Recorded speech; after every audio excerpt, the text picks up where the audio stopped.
झारखंड में तेजी से करवट लेती राजनीति ने मुख्यमंत्री हेमंत सोरेन की परेशानी बढ़ा दी है। खतियान के बाद खदान के मामले में घिरती हेमंत सोरेन सरकार इस राजनीतिक चक्रव्यूह को भेदने में जुट गई है। वहीं बीजेपी भी कोई मौका गंवाने को तैयार नहीं दिख रही।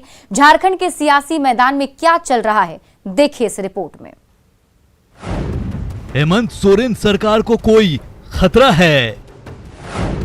सीएम हेमंत सोरेन चौतरफा घिर रहे हैं। क्या झारखंड में होगा सियासी उठापटक?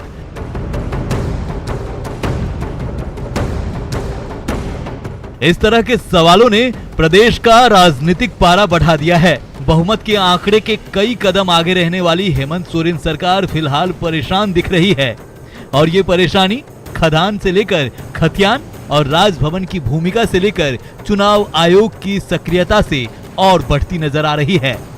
कहते हैं बिना आग के धुआं नहीं निकलता, इसलिए सत्ताधारी दल के नेता बीजेपी की भूमिका पर अभी से सवाल उठाने लगे हैं कि भाजपा बहुत अति उत्साहित है और इस तरह का माहौल ही तैयार करता है क्योंकि कई एक राज्यों में इनके द्वारा एक्सपेरिमेंट किया गया है। भारतीय जनता पार्टी सत्ता के बिना यहां नहीं रह सकता और झारखंड प्रदेश इतना जो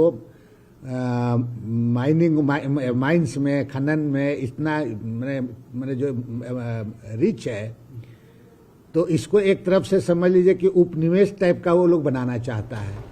गुरुवार को दिन भर मुख्यमंत्री हेमंत सोरेन के अचानक दिल्ली जाने की अफवाह उड़ती रही सही कसर बीजेपी के सांसद निशिकांत दुबे के एक ट्वीट ने पूरी कर दी। उन्होंने अपने ट्वीट में लिखा, मुख्यमंत्री हेमंत सोरेन बीजेपी की शरण में, लेकिन रात होते होते ये कोरी अफवाह ही साबित हुई।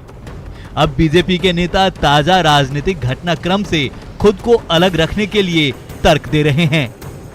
मुझे लगता है ये उचित नहीं है।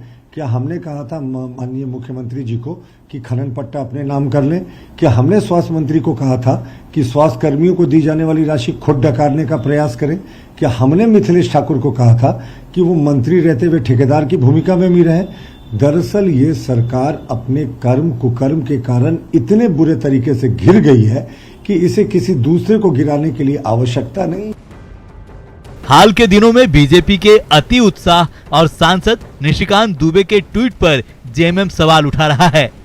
उसका कहना है कि बीजेपी लाख कोशिश कर ले, पर जनता के समर्थन से बनने वाली हेमंत सोरेन सरकार 5 साल ही नहीं बल्कि अगले 15 साल तक सत्ता पर काबिज रहने वाली है। सरकार अपना काम कर रही है, बेहतर तरीके से काम कर रही है, मजबूती के साथ काम कर रही है। कहीं कोई दिक्कत ये लोग अभी तो 5 साल का तो मैंडेट है, 2.5 साल गुजर गए, 2.5 साल और बचा है। प्रचंड जनादेश के साथ बहुमत है, जन भावनाओं के अनुरूप सरकार काम कर रही है। मैं इससे इतर हटकर बोलना चाहता हूं कि अगले 15 सालों तक कोई राजनीतिक वैकेंसी नहीं है झारखंड में। हेमंत सोरेन सरकार फिलहाल चौतरफा लड़ाई में घिरती हुई नजर आ रही है। खदान लीज मामले में राजभवन, चुनाव आयोग और हाई कोर्ट के समक्ष सरकार को स्थिति स्पष्ट करनी है, जबकि खतियान के मामले में राज्य की आम जनता के बीच सरकार को अपना स्टैंड साफ करना है। ये सब कुछ राज्य सरकार के लिए जितना आसान दिखता है उतना शायद आसान भी नहीं, लेकिन इस बात को नहीं भूल सकते कि कई मौकों पर हेमंत सोरेन ने खुद को साबित करने में सफलता पाई है। अविनाश कुमार, संवाददाता, न्यूज़ 18 रांची।